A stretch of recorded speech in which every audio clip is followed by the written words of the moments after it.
Bem-vindos, amantes do inexplicável e buscadores do desconhecido. Preparem-se para embarcar em uma jornada pela escuridão, onde lendas e mistérios ganham vida. Hoje, trazemos até vocês uma história que desafia a razão e arrepia a alma. O cenário é uma mansão em estilo colonial holandês na Avenida Ocean, número 112, em Amityville, Nova York. O ano é 1974, e os ventos frios de novembro trazem consigo um mistério que perdura até os dias de hoje.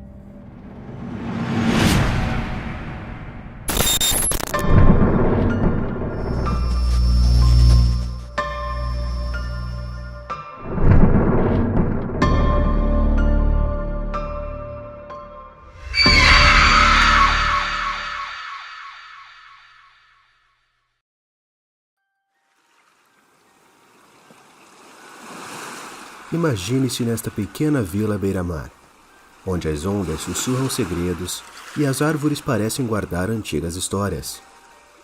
Uma mansão de 3 andares se destaca, uma estrutura majestosa e imponente que há muito testemunha as sombras que se escondem atrás de suas paredes.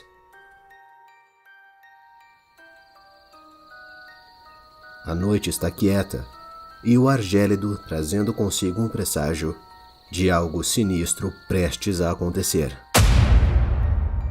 Na calada da noite, 6 membros de uma família são encontrados debruçados em suas camas, as mãos sobre as cabeças.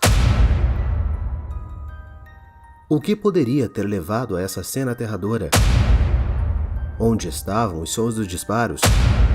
E de quem eram as vozes que o filho mais velho, Ronald DeFeo Jr., alegava ouvir?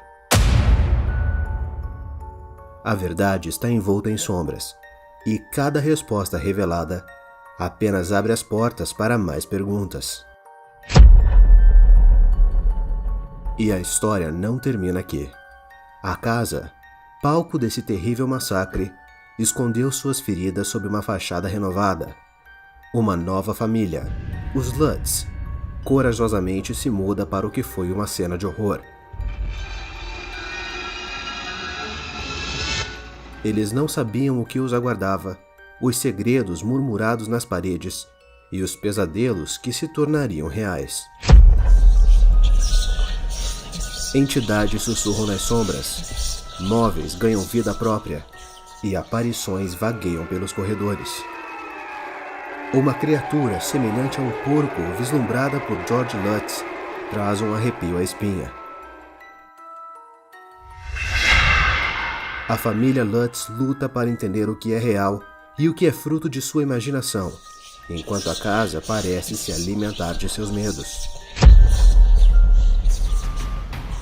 O que provocou a rápida partida da família Lutz deixando tudo para trás?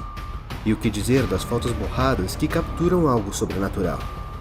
As vozes que atormentaram Ronald DeFeo Jr. ainda ecoam nas paredes como um enigma sem solução. A verdade está lá fora. Mas pode a mente humana realmente compreender os horrores que essa casa testemunhou?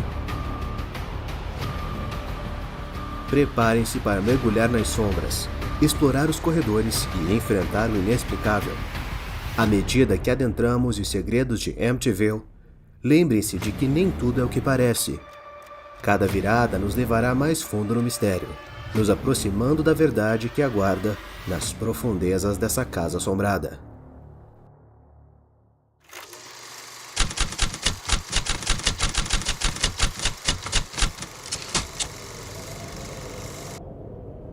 É na madrugada sombria de 13 de novembro que a tragédia se desenrola de maneira assombrosa.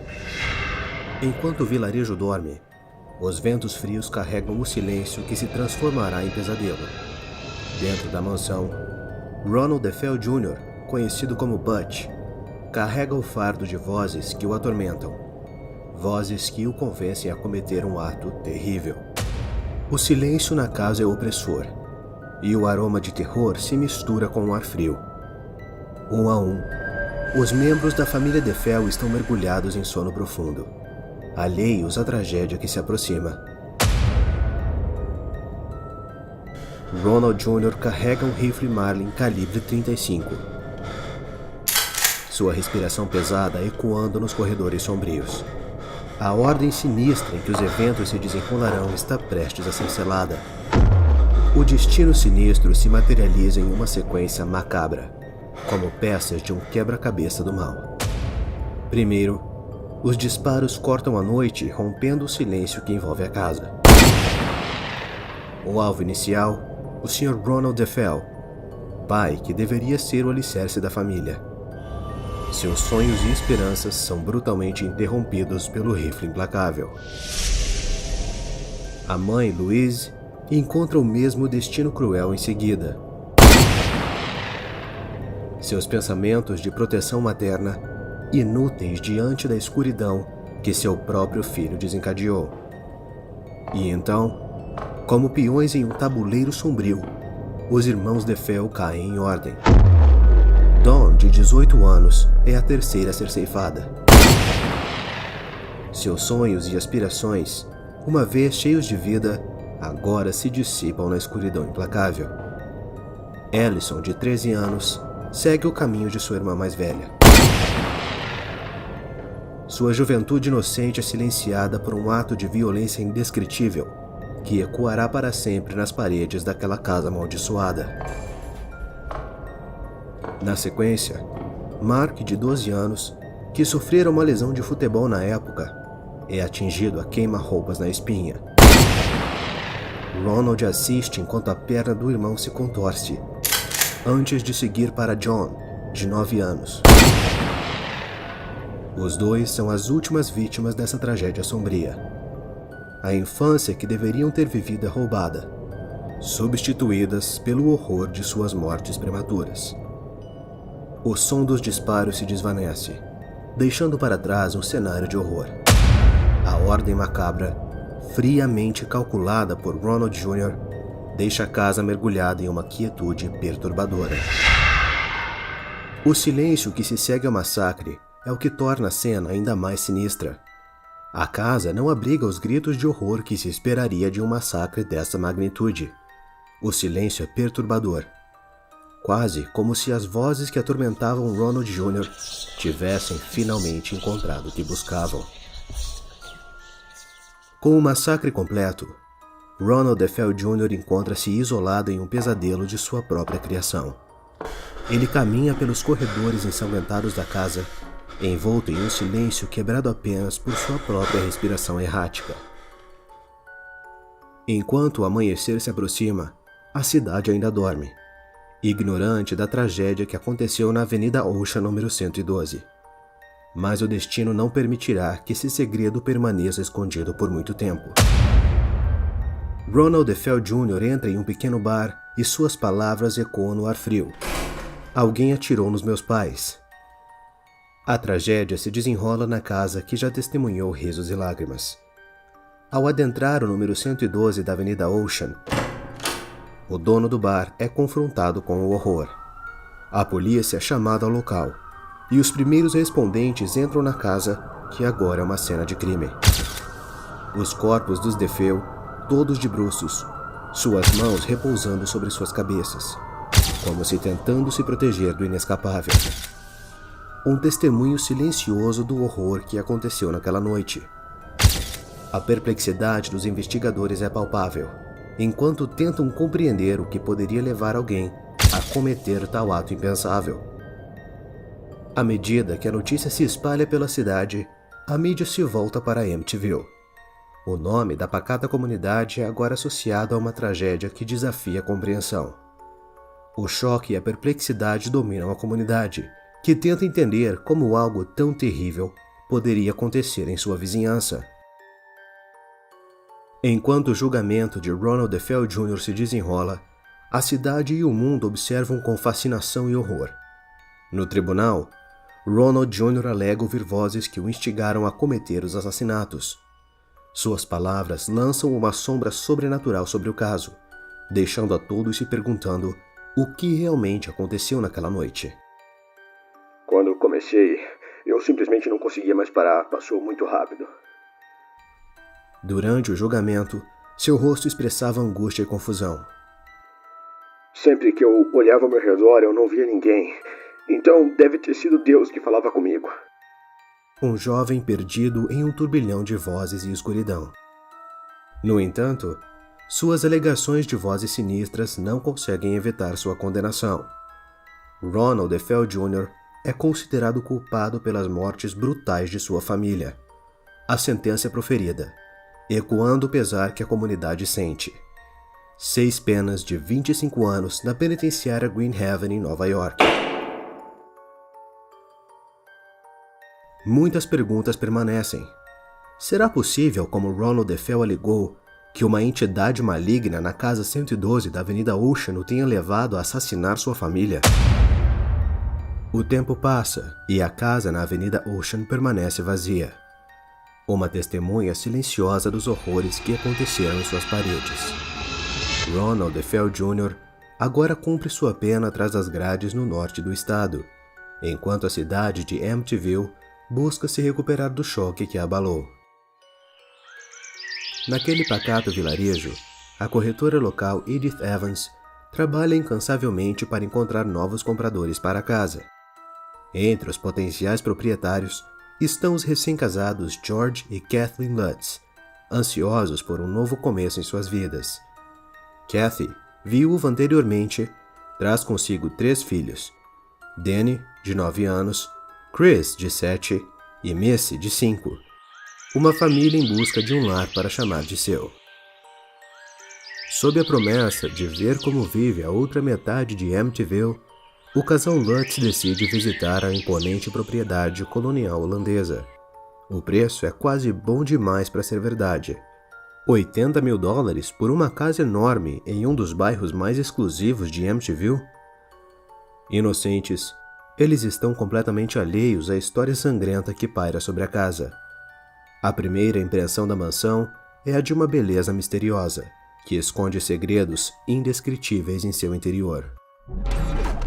George e Kathy Lutz, em uma entrevista para o rádio em 1979, recentemente liberada, descreveram a sensação que tiveram ao entrar naquela casa. George, first of all, can you tell us something about the house itself? It's not that old a house, is it? No, it was built in 1928. It has superb workmanship, all carved moldings, hand-carved doorways and door panels. Now, Kathy, when you first saw this house, do you remember how you felt? Because you were looking for a new home at the time. How did it strike you initially? I fell in love with the house. My description of the house was, I thought it was charming.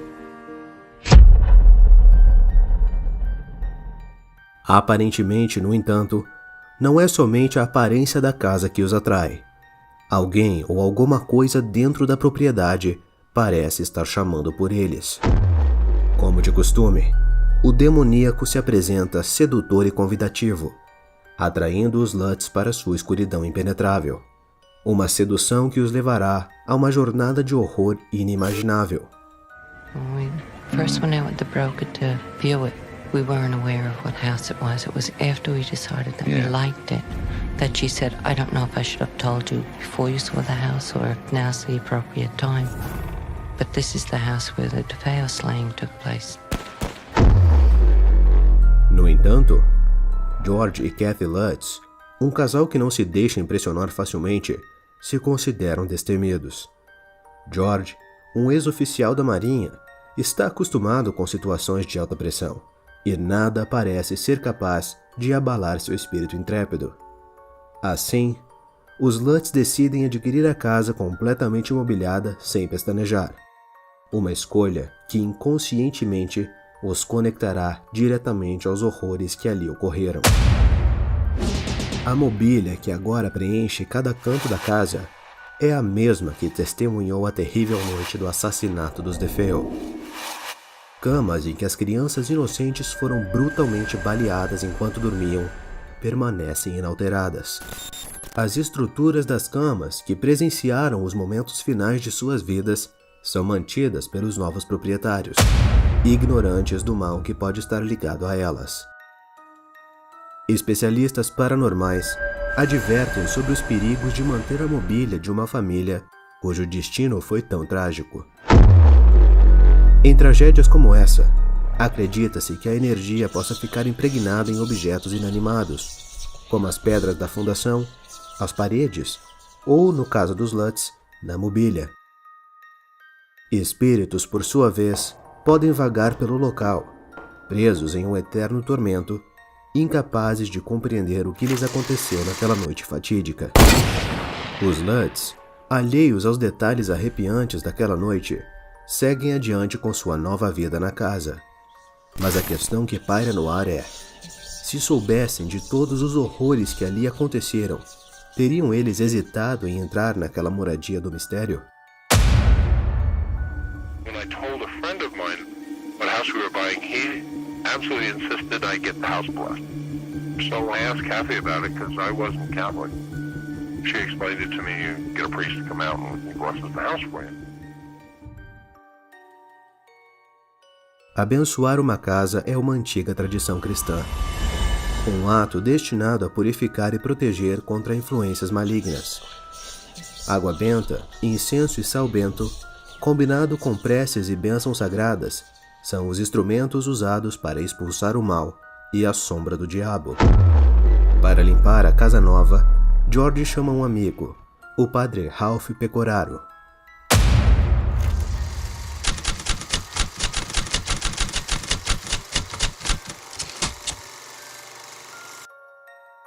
18 de dezembro de 1975, os Lutz se mudam.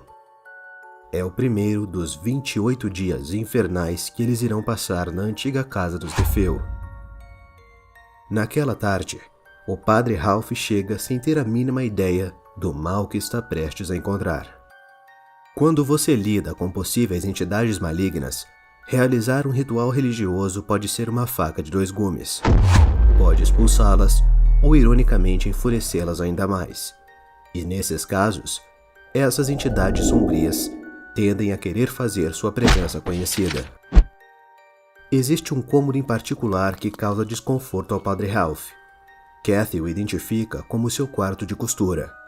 Mas antes, era o local onde Mark e John DeFeo tragicamente perderam suas vidas. O padre Ralph escolheu compartilhar sua experiência apenas uma vez, em um episódio do programa In Search of, de 1979, que há muito tempo estava perdido nas sombras do tempo. I was blessing the sewing room. It was cold. It was really cold in there. And I thought, gee, this is peculiar. Because it was a lovely day out. And it was winter, yes, but it didn't account for that kind of coldness. Enquanto o padre Ralph asperge água benta ao redor do quarto, um silêncio carregado de tensão se instala. Até que, de repente, uma voz assustadora, quase demoníaca, irrompe no ambiente, ordenando que ele vá embora.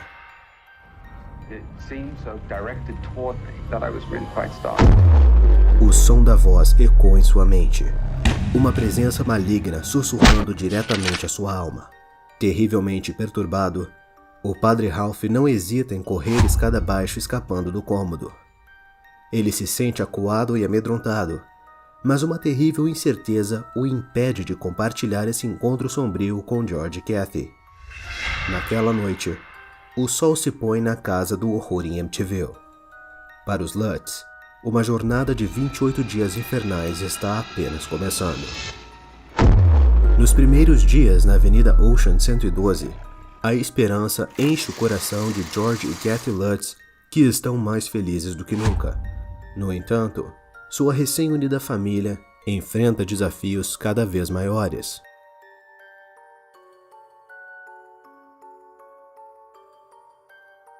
No quarto dia, um padrão assustador se estabelece. George acorda pontualmente às 3h15 da manhã, o mesmo horário em que Ronald DeFeo Jr. matou brutalmente sua família. Esse momento, conhecido como a Hora do Diabo, é amplamente considerado o auge da atividade paranormal. Segundo a tradição cristã ocidental, é quando os espíritos e demônios estão mais ativos. O véu entre o mundo espiritual e o plano físico parece se romper. Para os investigadores paranormais, A repetição desse padrão às 3h15 da manhã não passa despercebida, considerando que o número 3 é uma representação blasfema da Santíssima Trindade. O tempo parece adquirir um significado religioso macabro. Enquanto George lida com essas perturbações noturnas, Kathy é atormentada por pesadelos horríveis e vívidos sobre os assassinatos dos DeFeo, onde ela testemunha quem foi morto e em que ordem, assim como os traumáticos detalhes balísticos dos corpos. As noites sem dormir minam a saúde mental da família e corroem os laços familiares. A punição disciplinar torna-se mais frequente e severa, levando a uma crescente tensão na família. Anos depois, Danny, um dos filhos, relembra com amargura os métodos disciplinares usados por George e Kathy, incluindo surras com colheres de pau e marchas forçadas pela casa como forma de punição. Essas táticas draconianas aparentemente são fruto da sinistra influência que a casa exercia sobre seus ocupantes. Em 22 de dezembro de 1975, durante o preparo do almoço na cozinha, um novo incidente de terror se desencadeia. Os gritos aterrorizados das crianças ecoam pela casa, fazendo Kathy subir as escadas às pressas. Daniel e Christopher, em pânico, chamam Kathy para o banheiro. Lá, eles testemunham uma substância preta e viscosa que parece escorrer no vaso sanitário, e o mesmo fenômeno se repete nos outros banheiros da casa. Kathy, atônita, decide verificar a sala de costura, onde uma sensação horrenda a aguarda. Os sinais apontam para um clássico refúgio demoníaco, onde diferentes tipos de assombrações têm maneiras distintas de se manifestar. Em casos de assombrações humanas, as manifestações se limitam a pequenos movimentos de objetos e ruídos, servindo como um sinal de sua presença. Porém, quando se trata de entidades não humanas, as possibilidades se ampliam, permitindo que elas manipulem objetos maiores e causem grande dor. Essa crescente agressividade da entidade parece estar afetando o relacionamento da família, tornando-os mais propensos a discussões acaloradas sobre as mínimas coisas. A harmonia que antes existia na família, agora é um mero fragmento de lembrança, enquanto a influência maligna parece se esforçar para semear a destruição em um lar outrora unido.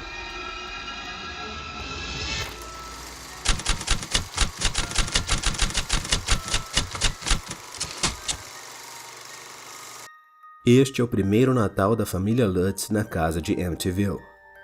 Por um breve momento, eles conseguem esquecer suas experiências horríveis, mas naquela noite, o mal está à espreita. George é despertado abruptamente por volta das 3h15 da manhã.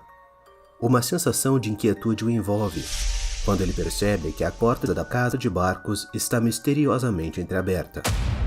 Isso já havia acontecido algumas vezes desde que se mudaram, mas essa noite é diferente.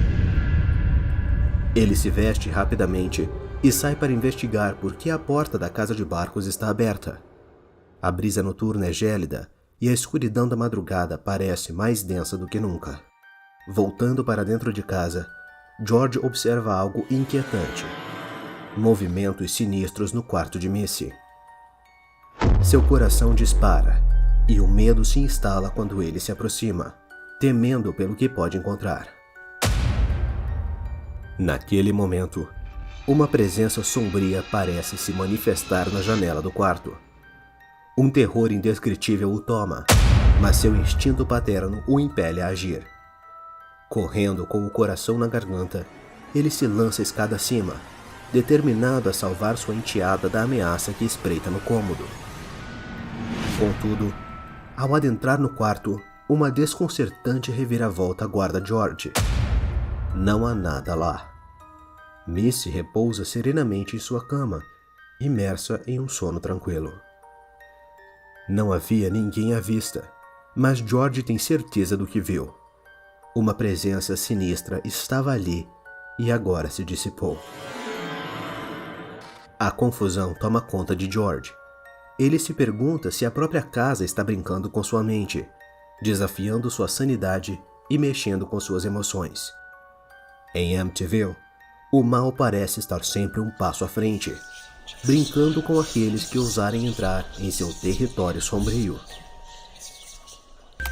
Na manhã seguinte, Missy brinca no quarto como se nada tivesse acontecido. Sua mãe, Kathy, está do lado de fora da porta, ouvindo-a conversar com alguém. Um arrepio percorre a espinha de Kathy quando ela empurra suavemente a porta entreaberta. Ao entrar, seus olhos se fixam em uma pequena cadeira de balanço no canto do quarto, movendo-se suavemente como se estivesse sendo impulsionada por mãos invisíveis. Outra voz, uma voz que não pertence a Missy, ecoa pelo quarto, mas nenhum corpo está à vista. Kathy, ainda atordoada, observa enquanto sua filha interage com seu novo amigo invisível. Missy se refere a ela como Jody e faz uma pergunta que gela o sangue de Kathy. She said, "Mommy, do angels talk?" Jody é a nova amiga de Missy, mas a verdade é que Jody não é um anjo. Quando uma entidade demoníaca busca contato com uma criança, ela muitas vezes se disfarça como algo inofensivo, algo que a criança aceitaria como um amigo. É assim que a porta para o desconhecido se abre. Jody se manifesta para Missy na forma de um porquinho, uma forma que remete a imagens demoníacas há muito tempo associadas a cascos e criaturas malignas. O Evangelho de Mateus relata como Jesus expulsou demônios de um homem e os enviou para um grupo de porcos que se afogaram na água. Missy, mais tarde, descreveria sua amiga Jody como tendo um tamanho variando de um pequeno urso de pelúcia para às vezes algo maior do que a própria casa. O poder demoníaco dentro da casa agora tomou uma forma física, e o alvo principal são as crianças inocentes. Jody, essa presença sinistra, segue o padrão de assombrações demoníacas. Ela procura contato com as crianças, tentando manipulá-las, enquanto semeia discórdia na família, agravando as tensões entre George, Kathy e seus filhos. Surpreendentemente, Missy não sente medo de Jody. Para ela, essa entidade é apenas uma companhia de brincadeiras. No entanto, o que Missy não percebe é que deveria temer Jody. 9 dias se passaram desde que a família Lutz se mudou para a casa de Amityville, mas George e Kathy já se sentem impotentes diante do mal que habita aquele lugar. Em desespero, eles entram em contato novamente com um amigo, o padre Ralph Pecoraro. O que eles não sabiam era que o padre havia experimentado na primeira bênção. Quando pediram que ele retornasse, o padre recusou-se categoricamente, deixando-os completamente arrasados e perplexos quanto à sua recusa. Desconheciam que o padre Ralph havia desenvolvido bolhas nas mãos após a bênção inicial. O preço pago para confrontar o mal na 112 da Avenida Ocean parecia alto e assustador. No entanto, o mal na casa estava longe de desistir.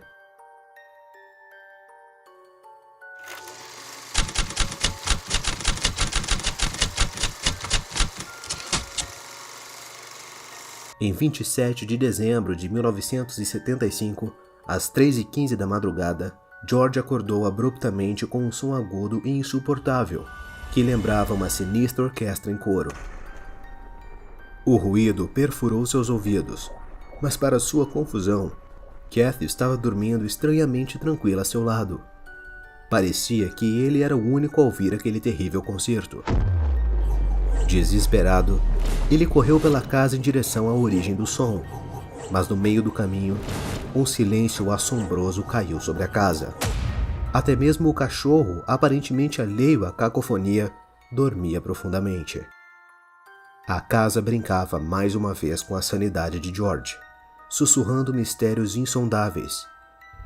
Que outras surpresas demoníacas aguardavam a família?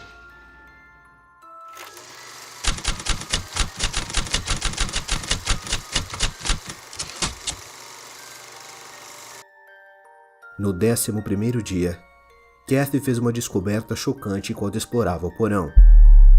Ela se aproximou de uma estante de livros, a moveu e descobriu que não havia parede atrás dela. Era a entrada para uma pequena sala pintada de vermelho.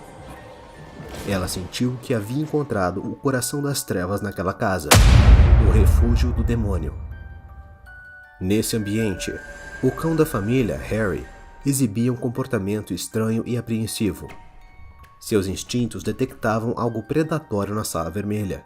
Ele recuou, recusando-se a aproximar daquele lugar assustador. O mau cheiro nauseante da sala vermelha também era insuportável, algo que não estava presente desde o início. Curiosamente, após conversarem com a polícia local sobre a noite do assassinato, souberam que os policiais haviam relatado sentir o mesmo cheiro quando chegaram à cena do crime, 18 meses antes da chegada dos Lutz à casa. A descoberta da sala vermelha desencadeou uma nova onda de fenômenos assustadores. Certa manhã, encontraram uma misteriosa substância verde no corredor, contrastando vividamente com os tapetes vermelhos da casa. Era uma espécie de gelatina pegajosa e úmida, que eles prontamente limparam. No entanto, no dia seguinte, a substância havia retornado, como uma manifestação do mal que insistia em permanecer. Lágrimas negras, semelhantes a uma substância epóxi, começaram a escorrer dos buracos da fechadura. Tudo parecia estar conectado às manchas que encontraram nos banheiros. As coisas que aconteciam naquela casa começavam a confundir os limites da realidade, fazendo com que todos duvidassem de seus próprios pensamentos e questionassem como tais horrores podiam ocorrer em seu próprio lar.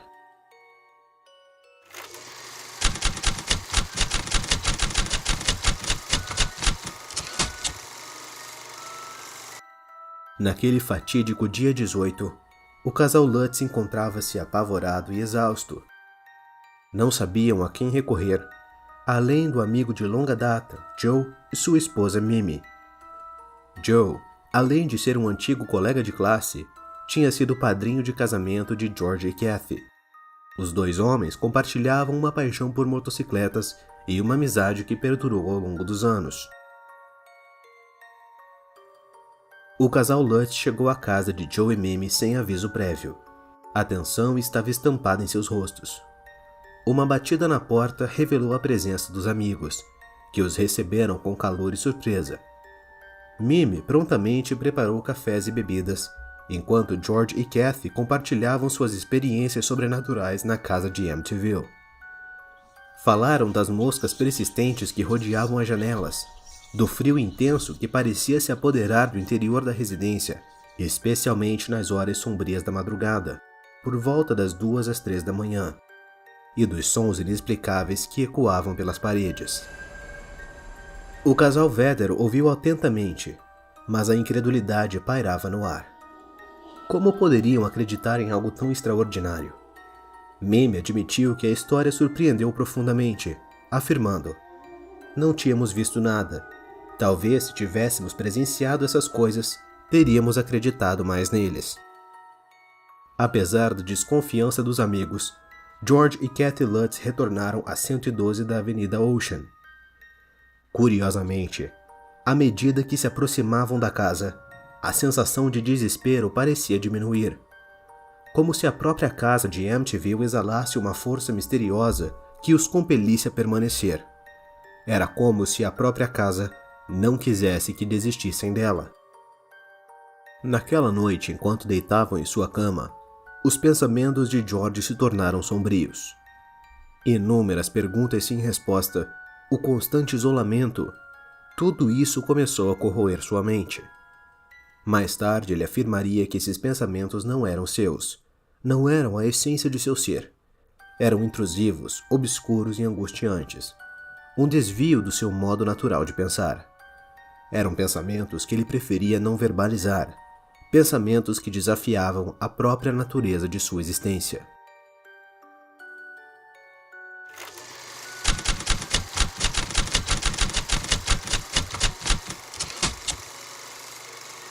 Quase um mês havia se passado desde que o casal Lutz se encontrara sitiado em sua própria casa, vivendo uma agonia incessante.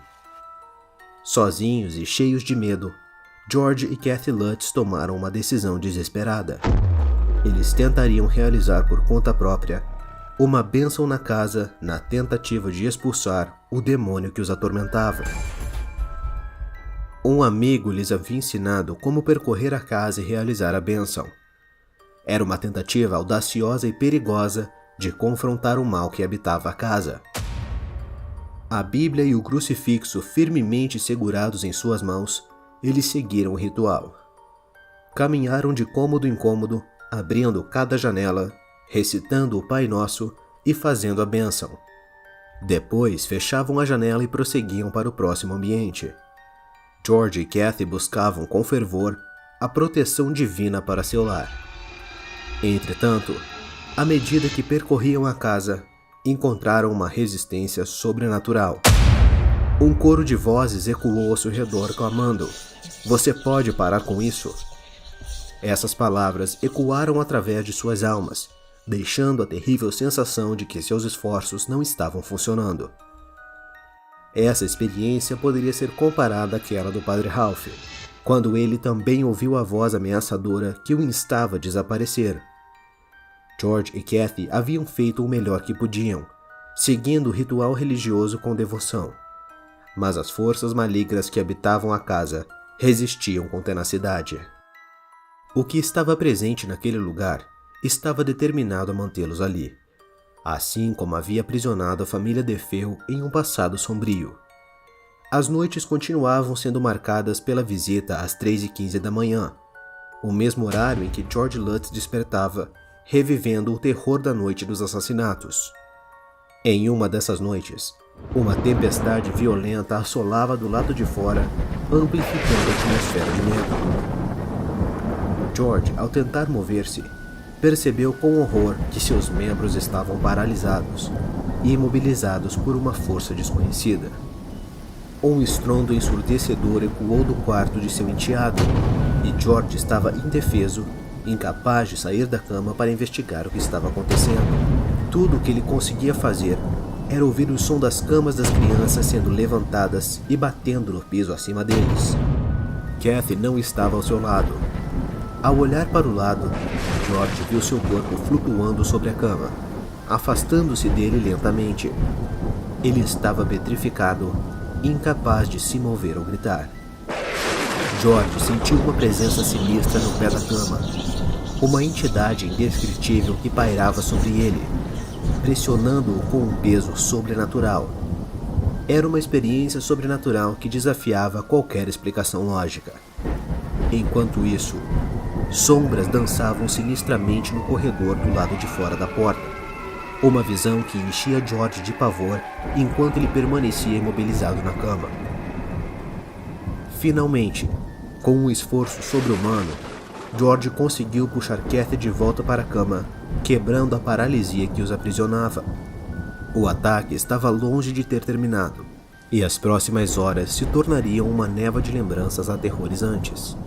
O cachorro da família, Harry, também havia reagido estranhamente durante a noite, babando, levantando-se e girando e em seguida voltando a se deitar, como se estivesse sob a influência de forças invisíveis. Danny Lutz, em relatos posteriores, descreveu como a cama parecia elevar-se até tocar o teto, tanto sua própria cama como a de seu irmão Christopher. Um terror inexprimível dominava o quarto. George observava atônito enquanto Kathy acordava, sua expressão refletindo uma mistura de horror e perplexidade. Kathy, ainda meio adormecida, dirigiu seu olhar confuso em direção ao espelho que ficava atrás da cama. No reflexo, ela viu o que havia aterrorizado George. Seu cabelo havia mudado para um tom branco acinzentado, e seu rosto estava profundamente marcado por sulcos na testa, como se o peso do mal que o cercava tivesse deixado uma marca indelével. Enquanto a tempestade lá fora atingia seu clímax, a porta da frente da casa batia repetidamente, ecoando como um aviso sombrio. O cachorro da família uivava de medo. suas reações refletindo o pavor que tomava conta de todos.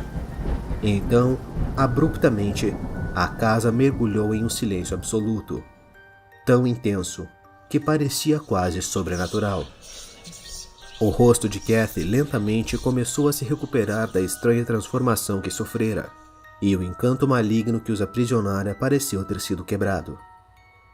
Quando os filhos desceram as escadas na manhã seguinte, depararam-se com uma atmosfera de terror e mistério que pairava no ar, deixando-os apreensivos e confusos. Missy finalmente teve coragem de perguntar: o que foi aquilo? Envolvidos em uma atmosfera de insegurança e desespero, os Lutz sentiram-se compelidos a contatar pela terceira vez o padre Ralph Pecoraro, o mesmo sacerdote que havia abençoado a casa no início de sua estadia. O telefonema foi um último ato de desespero, uma tentativa sedenta de encontrar alguma solução para a crescente tormenta que os envolvia. No entanto, eles mal conseguiam imaginar o que o padre Ray, como eles o chamavam, diria em resposta à sua súplica por ajuda. Quando finalmente conseguiram falar com ele, suas palavras ecoaram como um sino sombrio em seus ouvidos: pelo amor de Deus, saiam daí. A sugestão de fugir era a única opção que lhes restava, e a gravidade dessa recomendação pesou sobre eles como uma sentença de morte iminente. No entanto, apesar da noite infernal que haviam vivenciado, algo dentro deles se opunha à mudança. A casa ainda os mantinha em suas garras cruéis. Uma conexão inegável que parecia transcendente, seja para o bem ou para o mal. Era uma afiliação que os mantinha ligados, mesmo que isso significasse enfrentar tormentos inimagináveis. Nesse contexto de assombrações demoníacas, a dificuldade de se afastar do local é avassaladora. Como se tivessem amarrados por laços invisíveis. Cortar essas conexões era como lutar contra si mesmos, uma batalha interna dilacerante. No entanto, o incentivo do padre Ray continuava a ecoar em suas mentes, quebrando aos poucos o encanto da casa. As malas da família eram empilhadas lentamente, como um prenúncio da partida iminente. A confusão reinava, mas a necessidade de seguir adiante era inegável. O padre os aconselhou a não tentar se comunicar, apenas sair. Ao longo de um longo dia, meticulosamente organizaram suas coisas, deixando tudo em ordem. Ao entardecer, entraram na van da família, prontos para deixar para trás a casa de Amityville. No entanto, a casa resistia, recusando-se a deixá-los ir. Algo golpeou o carro implacavelmente, fazendo George recordar o momento em que foi lançado para fora da estrada.